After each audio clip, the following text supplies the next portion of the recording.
As my car turned onto Timberleaf, I spotted balloons hovering outside the house. I wasn't invited, but I was there. The usually quiet neighborhood street was buzzing like a festival. Cars lined both sides of the road, the smell of grilled food drifted on the breeze, and music blared from a portable speaker in the backyard. A bold banner caught my eye, celebrating 10 years of Callista leading Bundy Freight. I froze, backed my car 2 houses down, and sat still, hands on the wheel, my heartbeat skipping its familiar rhythm. The first feeling wasn't anger, it was emptiness. Empty like the seat I should have been invited to occupy. I'd long stopped expecting to be remembered, but knowing something and facing it are two different beasts. I sat there, eyes peering through the neatly trimmed hibiscus fence, watching my mother by the buffet table, balancing a massive foil tray, tilting her head and laughing with someone. Callista stood out, as always. Ivory dress hugging her frame, hair in perfect curls, her laughter ringing like silver bells across the backyard. I saw Mrs. Smith, our old next-door neighbor, shaking Callista's hand, then pointing toward the house I used to call home. Kids darted around, clutching cupcakes slathered with white frosting. I didn't belong in that picture anymore. If there was ever a time I'd been invited to the frame, I'd been erased from it now. I used to think that if I tried hard enough, did everything right, helped enough, I'd finally be acknowledged. But no. Years ago, I started fading. Not suddenly, quietly. My name dropped from family gatherings, group chats, then from the old stories told over dinner, now even from public celebrations. I didn't get out of the car, didn't let anyone see me there. I just drove away silently, the way I'd been silently erased from their lives. On the way home, I took a detour past the small lake behind Spring Hill Park, where my sister and I used to bike every summer evening as kids. I pulled over, staring at the still water. Memories flooded back, bike races, Callista burning toast, the time I helped her with her high school presentation. It all felt like someone else's story now. I got back in the car, shut the door, the thud echoing like confirmation. I'd been on the outside for a long time. Back at my small Garland apartment, I opened the drawer under my bookshelf and pulled out an old plastic box. Inside was a jumble of things. Faded birthday cards, the ticket stub from the first movie Callista and I saw together in 8th grade. I was about to close it when my fingers brushed something familiar. A silver hair clip shaped like a wing. A tiny E engraved on its tail, a gift from my mother for my 16th birthday. I could still hear her words. As long as you wear it, I'll always see your strength. I believed her then, believed she saw me. But now, excluded from invitations, from milestone parties, I wasn't so sure. I tucked the clip back into its velvet pouch, burying it under winter sweaters. Not ready to face it. Not ready to throw it away, but not brave enough to wear it again. That evening, as I reheated yesterday's chili, my phone rang. Unknown number. I almost ignored it, but something in the voice on the other end made me pause. Mr. Stroud, Gerald Holbrook, I handled your parents' estate trust. Sorry for calling out of the blue, but I've been trying to reach you for months. I frowned. What estate? An updated will. A copy was sent to your Garland apartment via certified mail 3 months ago. I never got it. He hesitated. Well, could you meet me? There are documents I need to explain in person. The next morning, I went to the post office to check the mailing history. The clerk looked up, apologetic. It seems there was a change of recipient at this address. New name is Callista Bundy. My chest tightened. I said nothing, just nodded, and walked back to my car. My ears rang. My name replaced again, this time on official documents. I drove aimlessly, turning at random intersections before pulling into the lot by my usual bakery. I ordered a croissant and black coffee, sitting in the corner watching people pass by. Everything felt oddly normal. as if the world hadn't shifted, only I was adrift.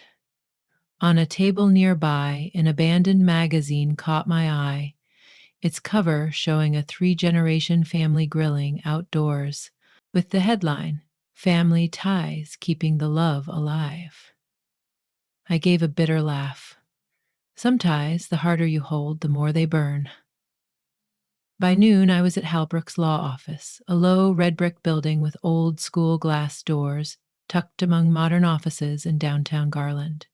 He greeted me cautiously, leading me to a small room with half-drawn blinds.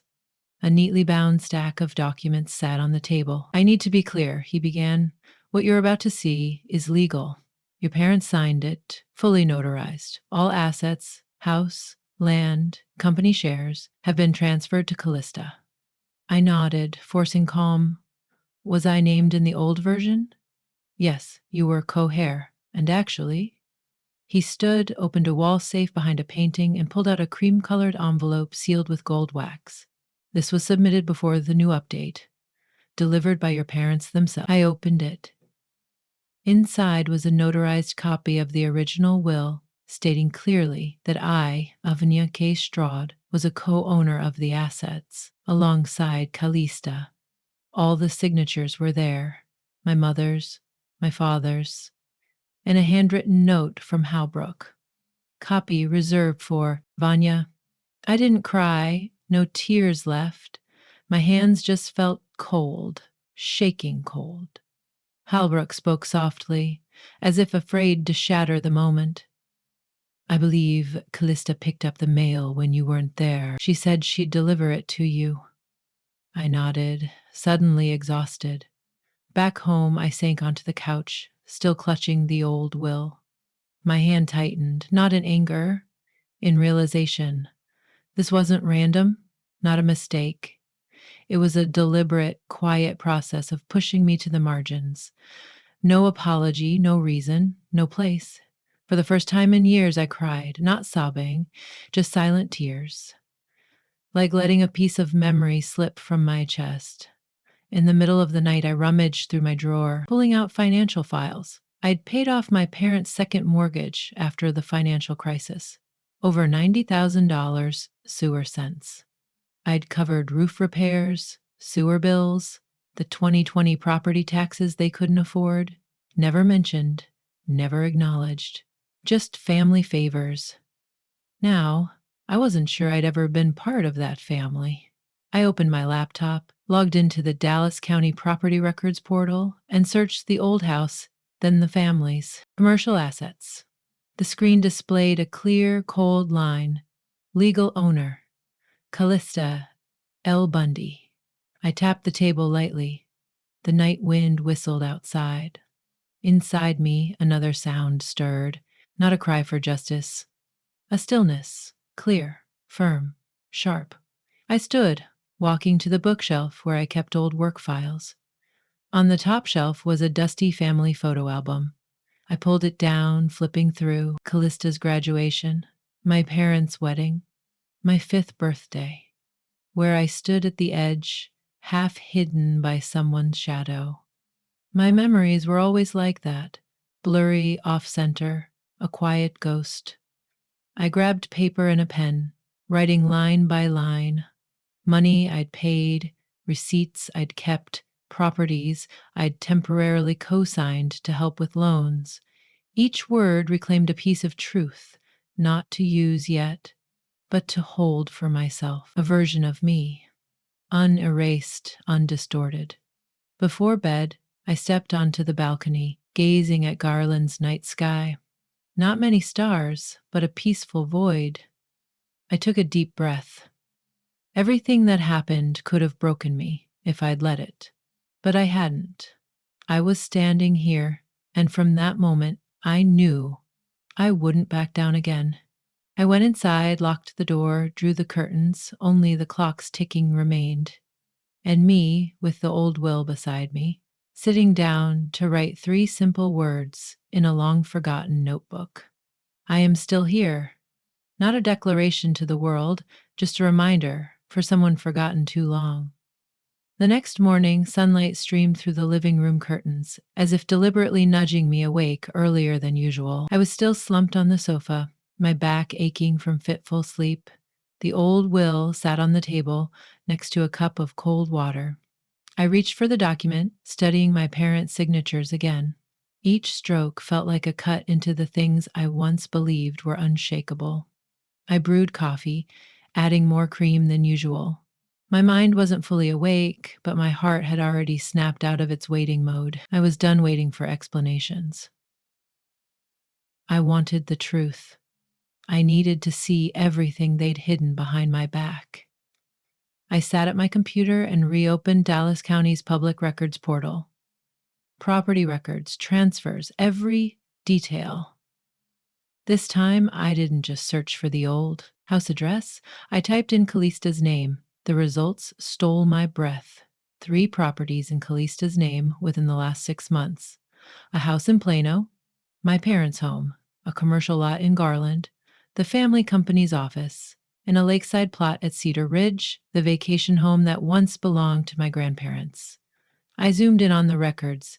Each transfer had a notary. One name appeared 3 times. Monica Varel. I froze. Monica was Callista's college best friend. I'd met her a few times at family gatherings in the early 2000s. I still remembered the last time, at a Christmas party, when Monica raised a toast to Callista and said, "If you ever need help, just say the word." Apparently, Callista had taken her up on that. I called the notary office where Monica worked.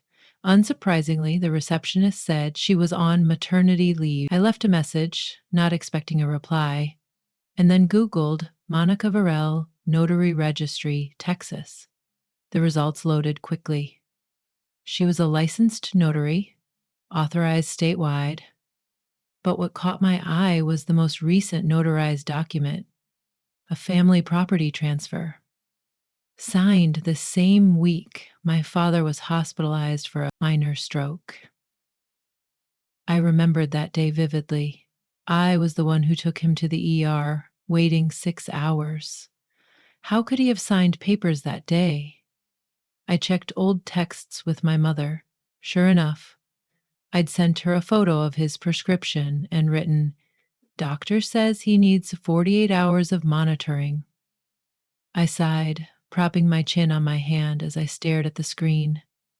This wasn't just a misunderstanding, this was a plan, a carefully orchestrated scheme, and I was the only one not invited to the table.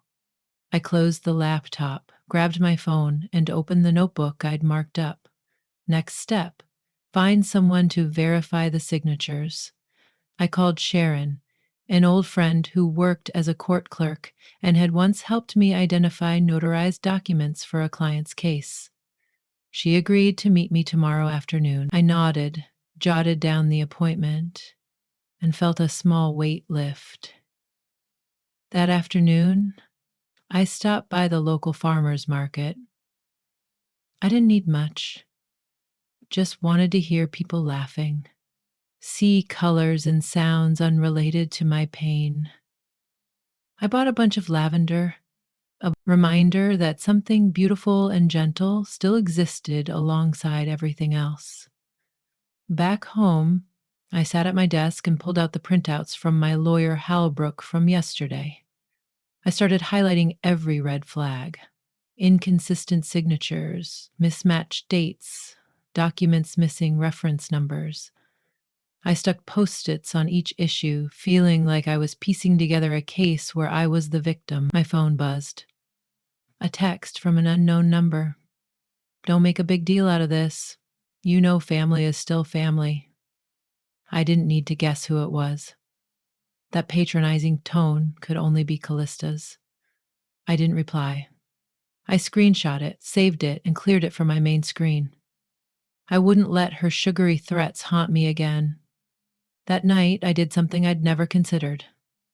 I wrote a letter to my mother, not to send, but to say the things I'd never said.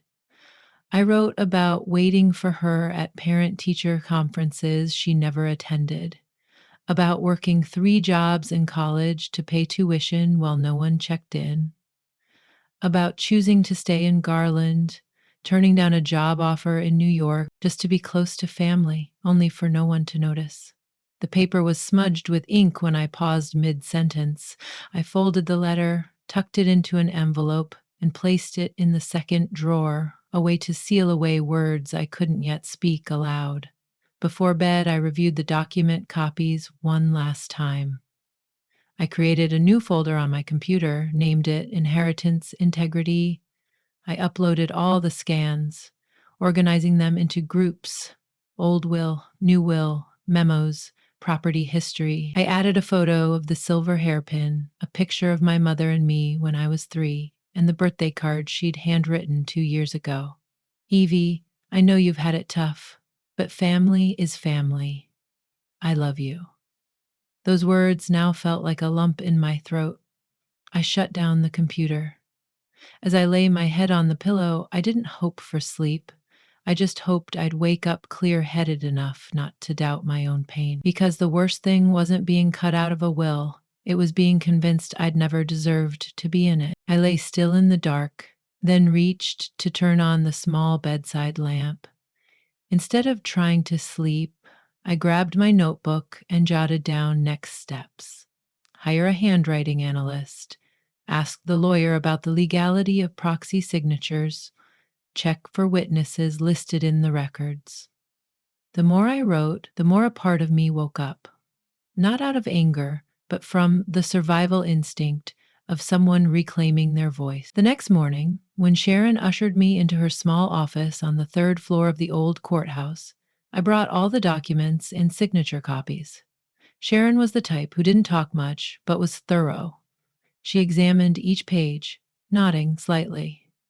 I'm not a handwriting expert, but I can tell you this, she pointed to a transfer document, is very likely forged, especially compared to this sample. I nodded. I'll hire a certified expert to confirm. She placed her hand on mine. Evie, I know this hurts, but you're doing the right thing. And you're not alone. Her words caught in my throat. I left her office, standing by the 3rd floor railing looking down at the small plaza where locals lined up at the tax office. Everything kept moving as usual. I was the only one learning to stand tall in the chaos. Back home, I booked an appointment with a certified Texas handwriting analyst for the following Tuesday. I printed more signature comparisons from old documents I'd kept.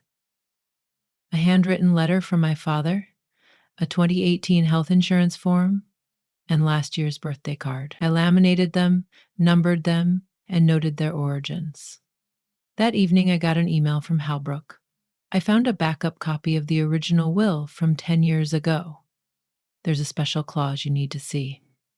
We should meet in person. I replied immediately. Tomorrow, 9 a.m., old office. Then I sat in silence for nearly an hour. What else could be hidden?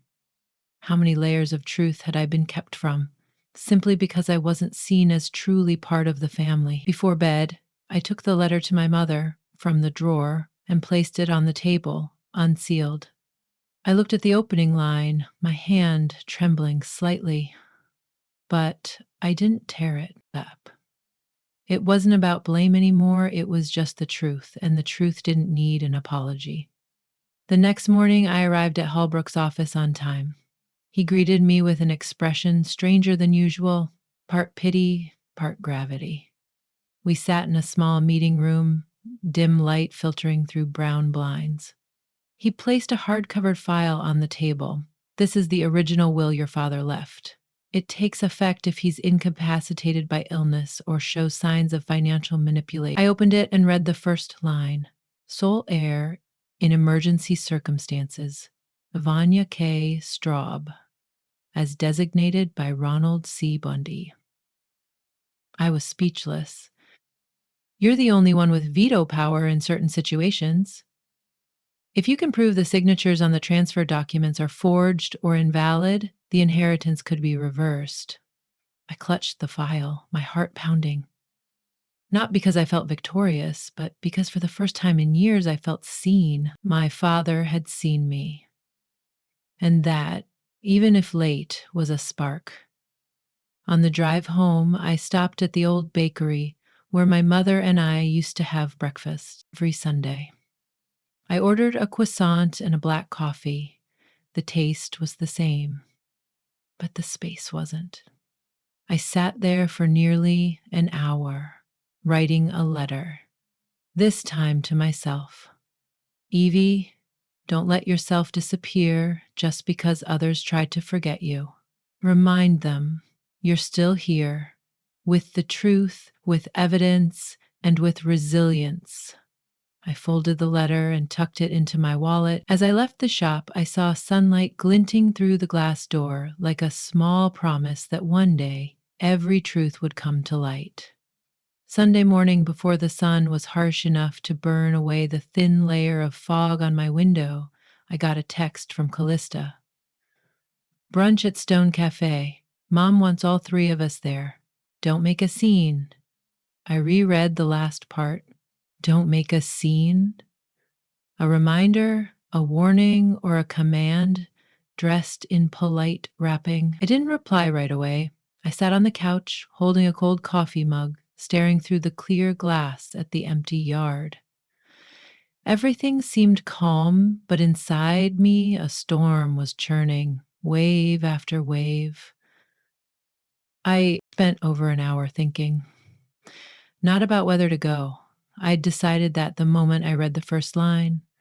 What I was weighing was how to show up. Not the outfit, but the attitude, the tone, the resolve. I knew this wouldn't be a simple conversation. It would be the first, and maybe only, confrontation with the people I once called family. I chose a simple outfit, white blouse, dark slacks, hair tied back neatly. I packed a folder. Inside were the signature analysis, cross-referenced emails, and my father's handwritten note from the old will. I slipped them into an envelope marked confidential and tucked it carefully into my bag. Stone Cafe sat on a tree-lined corner, maples casting dappled shade. It was my mother's favorite spot after church.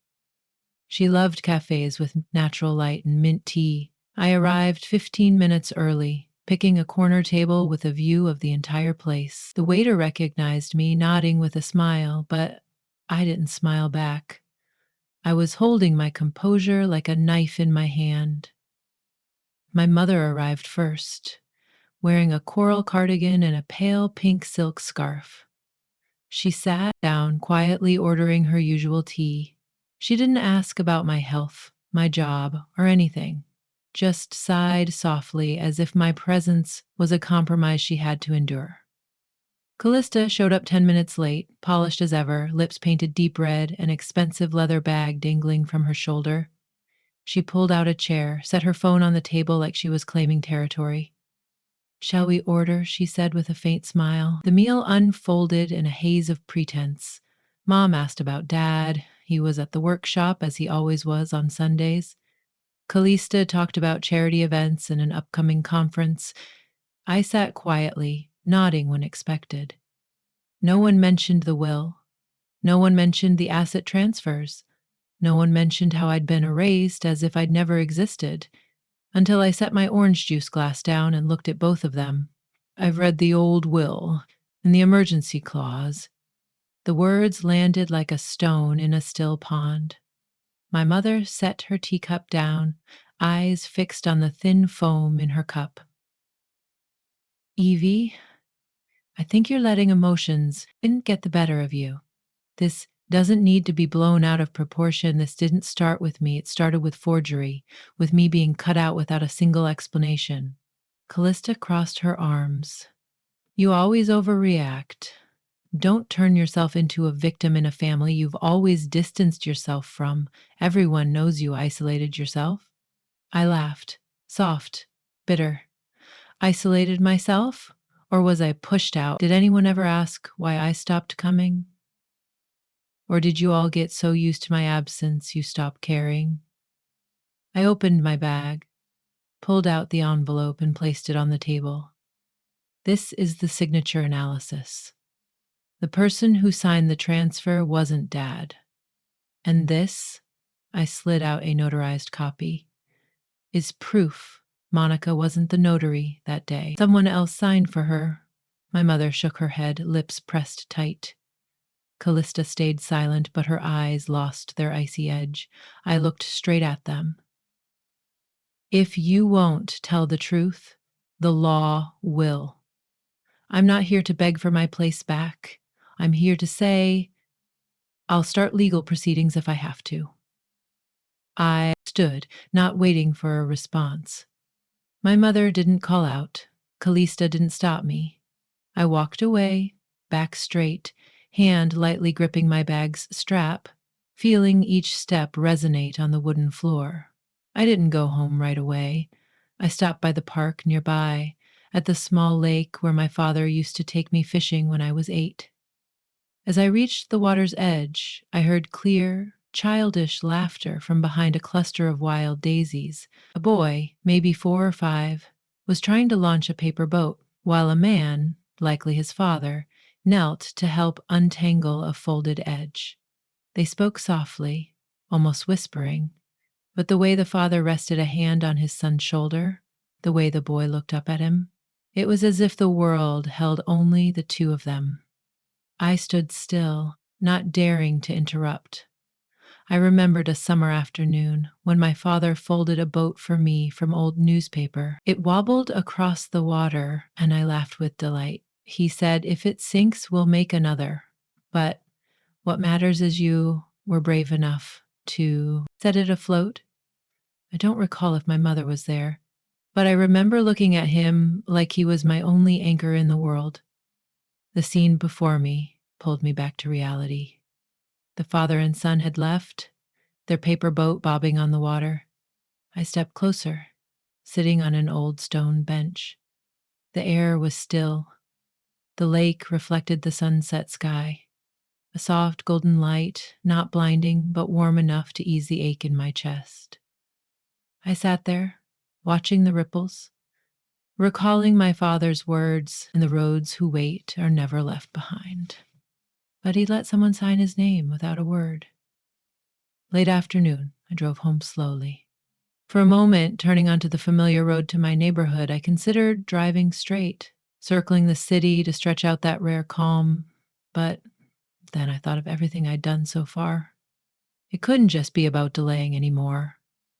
I parked in front of my house, sitting behind the wheel for nearly 10 minutes. Dusk was settling, and lights from neighbors' windows flicked on, casting warm glows on the sidewalk. I took a deep breath, stepped out, still clutching my bag like a reminder that I carried resolve, not fear. Inside, I kicked off my shoes, turned on the light. Everything was the same. Gray sofa, wooden coffee table, the little cactus I'd planted in March. But I wasn't the same. I stood in the living room for a moment, then went straight to my study. I opened my laptop and emailed Norel Nix, my lawyer. Subject: start proceedings. I attached all the documents, notes, and digitized records. In the email I wrote, "This is something I never thought I'd have to do. But I can't keep living as a shadow on the edge of a life my own family built." That night, after sending the email, I sat alone at my desk, the yellow lamplight casting long, warm streaks on the wall. I poured a cup of hot tea, my hands still trembling slightly, whether from the cold or emotions not yet settled. I leaned back in my chair, closed my eyes, and let myself drift to old days. I remembered Christmas Eves when we'd bake gingerbread, Callista and I fighting over colored sprinkles, and buttercream, while Dad pretended to judge us like we were on a cooking show. Mom always stood by the oven, the firelight glinting in her eyes as she smiled at us. I remembered a summer afternoon when we spread a blanket on the backyard grass, listening to old country songs on the radio. I lay between Mom and Dad while Callista sat cross-legged, reading comics and narrating them like fairy tales. Back then, no one talked about assets or who was worthy. We were just a family, nothing more, nothing less. But when I opened my eyes, the room was still silent. Those warm sounds were only memories. The people who once laughed with me were now the ones pushing me out of the family picture I'd helped create. The loss wasn't about a legal document. It was about being denied in every glance, every deliberate silence. I turned on the yellow lamp, played an old playlist, and listened to a song Callista and I used to sing together as kids. The warm voice filled the small speaker, but it didn't make me cry. I just sat quietly, not because I'd forgotten, but because I was learning to move forward with the memories. Before bed, I opened my journal. A blank page. I wrote, "Today I held my head high, spoke out, and walked away without looking back. I don't know what tomorrow holds, but I know I'm not alone anymore." I closed the journal, turned off the light. Outside, the wind whispered through the roof, soft as someone saying, "Keep going, Ivania." I woke up before the alarm. The sky was still dim, the curtains barely parted, filtering the pale gray moonlight of Plano's early morning. I sat up, feeling like I'd just emerged from a long dream, but the ache in my head confirmed that last night wasn't a dream. Beside the bed, the bag of documents sat untouched. I wasn't dreaming. I brewed a coffee, set it on the table, and opened my email. At 6:18, a message from Norelle Nix had arrived. Short, direct, just as Sharon had described her. "I've reviewed the files. Call me at 8:30 this morning. We'll get started." The next 2 hours were spent preparing, not just the documents, but myself. I folded all the copies neatly, sorting them into categories. Transfers, notarizations, the original will, handwritten letters. I labeled and numbered each one. Every sheet was now a fragment of the truth, and I was the one piecing it together. When I arrived at Norelle's office, she was already there. A woman in her 50s, short cropped hair, plain gray suit. No small talk, she gestured for me to sit and asked, "Are you ready to not look back?" I nodded. "Then let's begin." For the next hour, I laid out the entire story. No exaggeration, no tears. I presented every piece of evidence, every event, every word that made me realize I'd been deliberately erased from the family picture. Norelle didn't interrupt. She nodded, took notes, occasionally clarifying a date or detail. "This isn't just about forged documents," she said when I finished. "It's a case of asset concealment, with signs of collusion between the beneficiary and the notary. If I can prove that in court, every transfer after the forged signature could be voided." I sat still, my hands gripping the edge of my jacket. Norelle continued, "You need to prepare to testify, not just once. You have the evidence, but there will be questions that make you doubt your own memories." "I've lived in that doubt long enough," I replied. "I'm not afraid of it anymore." At the end of the meeting, Norelle handed me a draft of the preliminary lawsuit. She'd send formal notice to Callista's lawyer and my parents within 48 hours. The next step was requesting a court order to freeze the disputed assets, house, land, shares in Bundy Freight, until a final ruling. As I stepped out of Norelle's office, the sun was high. It felt like I'd just emerged from a pressure chamber, not out of fear, but from holding myself together for too long. I walked slowly along the stone-paved sidewalk, then paused at a small flower stand. I picked a bouquet of white tulips. The vendor asked, "Who are these for?" I smiled. "For me, because today I started over." At noon, I returned home and placed the flowers in a glass vase on the dining table, where countless family meals had once been shared. As the white tulip petals began to unfurl in the natural light, I stood, still staring at the table for a long moment. Memories of old Sunday lunches flooded back like a slow-motion film. Callista laughing loudly about school, Dad passing Mom the last piece of grilled meat, me carefully cutting grapes for Mom, the same way she used to for me when I was little. The smell of her signature stew, the clink of glasses, the soft music from the small radio by the window. It all felt like yesterday. But as I pulled out a chair and sat down, reality snapped me back. The seat across from me was empty. No more laughter, no more debates over who'd do the dishes, just me, the vase of flowers, and silence. Family dinners were now only memories, and this table was where I'd lay the foundation for a new life. One without lies, without playing a silent supporting role.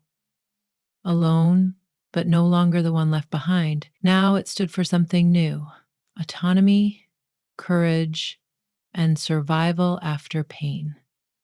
That afternoon, I got a call. No caller ID, just an unfamiliar number. I hesitated, then answered. Evie, my mother's voice came through, soft, deliberate, choosing each word. Are you really going to sue? I stayed silent. She continued, if you want to come back, we can talk. We don't have to make this a big deal. I've tried talking, I said, for years. She went quiet. I heard her sigh, a sound both foreign and achingly familiar. Your father didn't know everything. Callista handled most of the paperwork. We just signed. But you didn't ask why my name was gone. This time, she didn't answer. After a few seconds of silence, she said, you're still my daughter, no matter what. I froze. Part of me wanted to believe her, but another part knew that blood ties weren't enough to make up for selective silence. Goodbye, Mom. I hung up. That night, I opened my laptop and wrote a summary of the day's events: filing date, representing lawyer, details of disputed assets. I named the document Recovery, Not Revenge. Before bed, I placed the white tulips by the window, letting the moonlight glow through their delicate, resilient petals. I whispered, no one can erase your existence if you don't let them. Wednesday, 9 a.m. I walked into the third floor conference room of Plano's city administration building, a thick folder in hand and a spine so straight I barely recognized myself. No longer bowing my head, the first meeting, called by Norel, was with the legal representatives for Callista and my parents. An informal preliminary mediation, but with minutes recorded. Though not yet in court, every word was documented, every document scrutinized. This was the start of a long journey, and I knew there was no turning back. The room was large, white walls, a long glass-topped table, black leather swivel chairs. Across from me sat Callista, impeccable down to the stitches of her blouse. My father was beside her, eyes avoiding mine. My mother, for the first time in weeks, kept her head low as if hiding her face in her collar. Their lawyer, a middle-aged man with salt and pepper hair, spoke in a calm, measured tone, trying to sound conciliatory. We're here to clear up an internal misunderstanding. Family always comes first. I held a cold smile. Family comes first when it doesn't erase my name from records like I never existed. Norel didn't need a cue. She opened the folder in front of her, presenting each piece of evidence methodically: the old will, my father's handwritten letter, the forged, notarized document, property registry records, and the notary's statement confirming they didn't personally handle the transaction. The opposing lawyer faltered. Callista sat rigid, still trying to stay composed, but I noticed her fingers twisting her ring, a nervous habit from childhood. My client, Norel said, isn't asking to strip anyone of their inheritance, but to restore what is legally and morally hers. Silence from the other side. After a few minutes, my father spoke. His voice was hoarse, not loud, but clear enough for me to hear. I didn't read the papers closely. I thought Callista had it handled. I didn't expect... He stopped. I looked at him for the first time since entering the room, not angry, not blaming, just regretful. Callista exhaled sharply. Because you never cared. You left home, shirked every responsibility. You only show up when there's a problem. I didn't lose my temper. I met her gaze. I left because I was no longer treated as part of this family. I'm back, not for money, but for the truth. And if that scares you, ask yourself what you've done. The meeting dragged on for nearly 2 hours. It ended without handshakes. No one spoke except Narelle. The assets are under a temporary hold. Any further transactions will be deemed invalid. We'll meet again at the hearing. I left the room first, but paused in the hallway. On the opposite wall hung a group photo from a community event 3 years ago. I remembered volunteering to distribute food there. I was still in the picture, gray shirt, hair tied high, smiling brightly. I snapped a photo with my phone, saving it to a folder labeled Proof of Existence. That afternoon, I drove home. Turning onto my familiar street, my heart sank briefly. The maples lining the road were turning golden, their leaves carpeting the path. I thought of afternoons when Mom made potato soup. Callista sketched at the table's edge, and I'd watch, quietly, convincing myself I was happy. Now, those images were a soft ache in my chest. No longer sharp, but enough to catch my breath for a moment. I parked, lingering behind the wheel. The sky was strikingly clear and blue. I caught my reflection in the car window, no longer the woman who had to justify her existence. I smiled, took a deep breath, and stepped out. I didn't feel alone. I felt in place. I spent time drafting a detailed statement for Narelle, including things I'd once thought trivial. The time Callista said I didn't know how to act at family meetings. The time Mom told me girls don't need to worry about paperwork. The time Dad stayed silent when I asked about my stake in the company. That evening, I sat at my desk, the yellow lamplight grazing the still open folders. Everything was documented, but my mind wasn't at ease. I leaned back, cradling a cold mug of tea, my eyes following the quiet movements outside my window.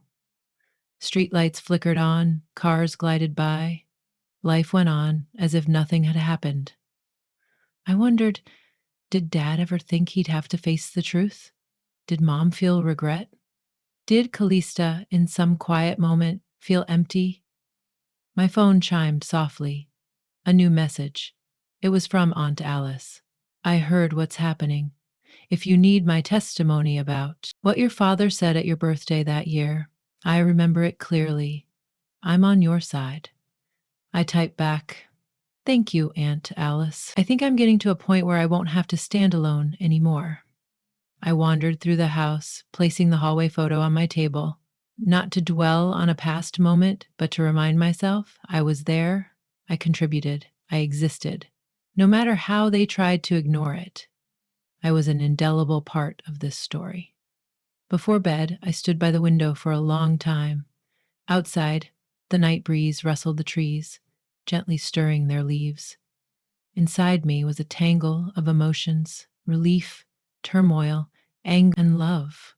For a moment, I nearly cried, not from weakness, but because my heart still held so much unsaid. I sat on the edge of my bed, gripping the blanket's corner. But then I took a deep breath, relaxed my shoulders, and leaned back against the headboard. I had come this far. I couldn't let a flicker of doubt pull me back. Each hurt was a brick, and I was rebuilding my life with them. I closed the long day, whispering, I don't need acceptance. I need acknowledgement. On Monday morning, the Plano sky was clear and blue, as if no storm had ever passed through. As I stepped onto the balcony to breathe in the fresh air, a small sight caught my eye, softening my heart. A tiny sparrow perched on the railing, a delicate blade of dry grass in its beak, likely for building a nest. It looked at me, unafraid, then fluttered its wings and flew off, light as a signal of a new beginning. I stood there for a long moment.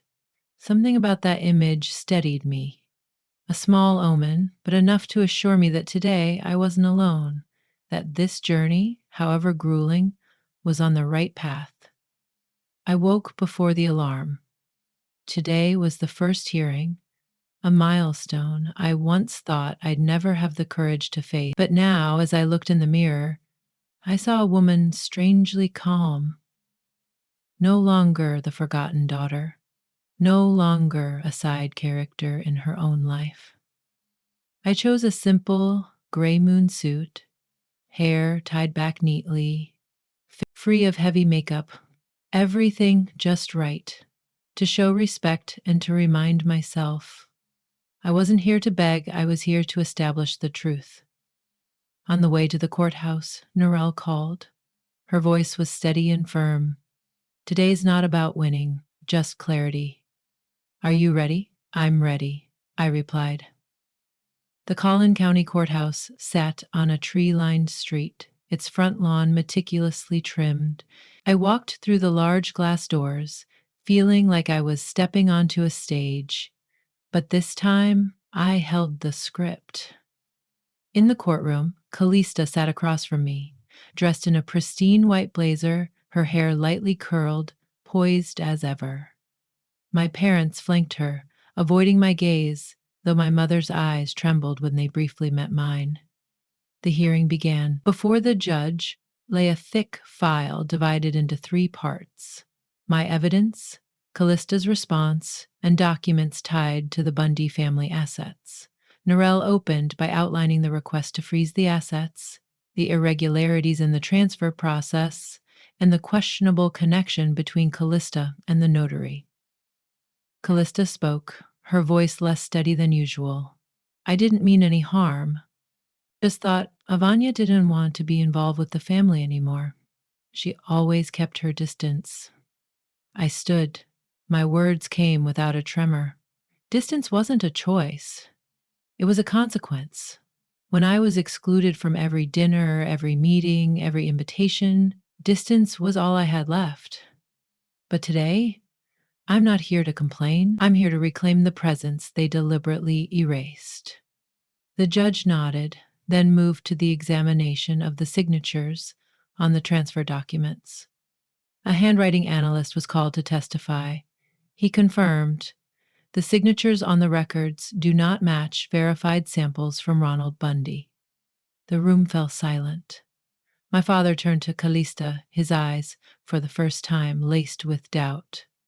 Callista's lawyer argued, this could be a mistake made in haste. There's no proof of intentional forgery.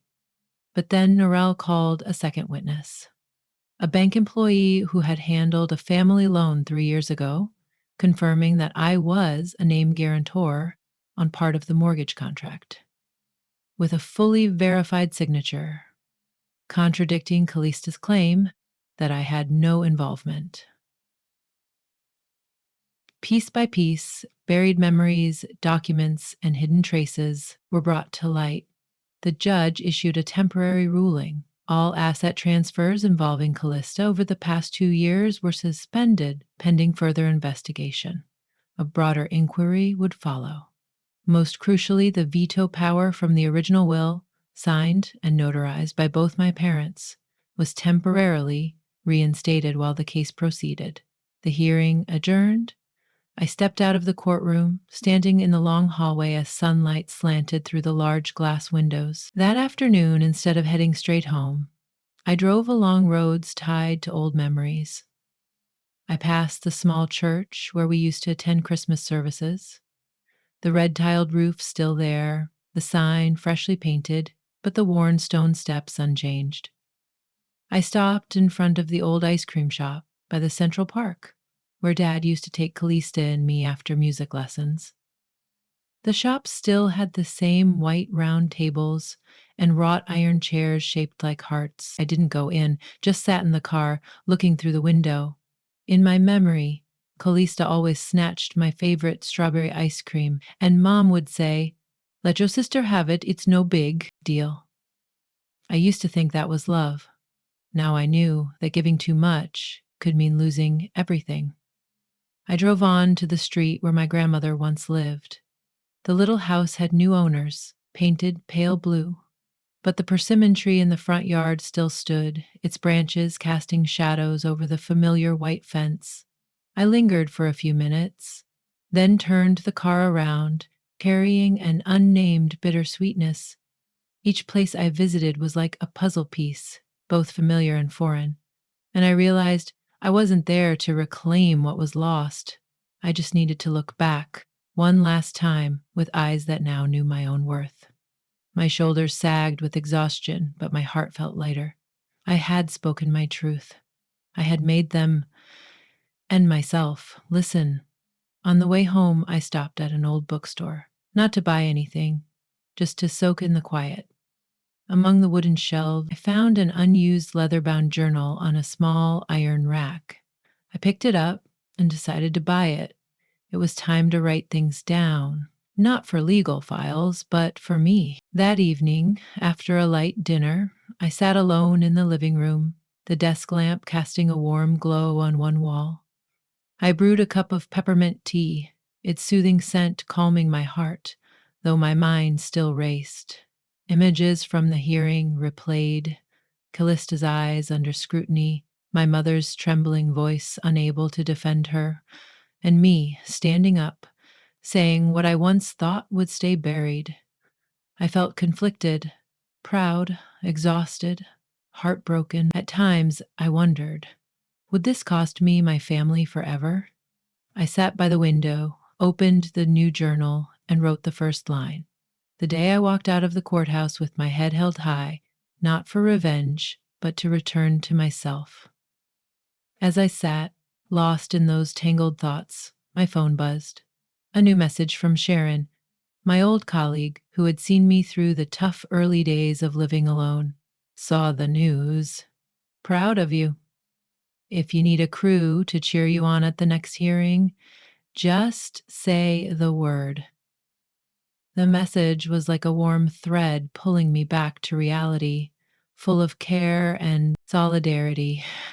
I smiled and typed back, "Next time, I won't go alone."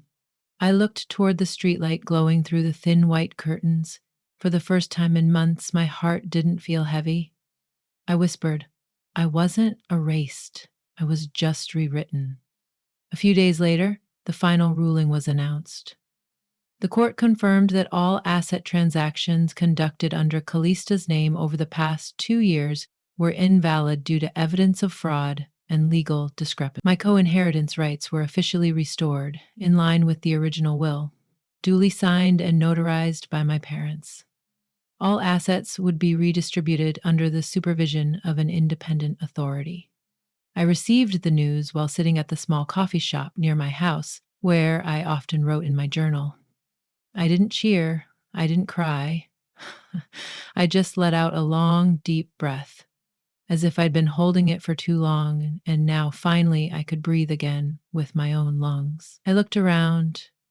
Life went on, a boy chasing after his mom, an old man reading the paper, a young couple bickering over something trivial, and me, sitting here no longer seeking justice, but living the truth I'd been denied, my presence, my self-respect, and my rightful place in my family's story. Thank you everyone for watching Family and Heart Stories channel. If you find it interesting, please give me one like and one subscribe.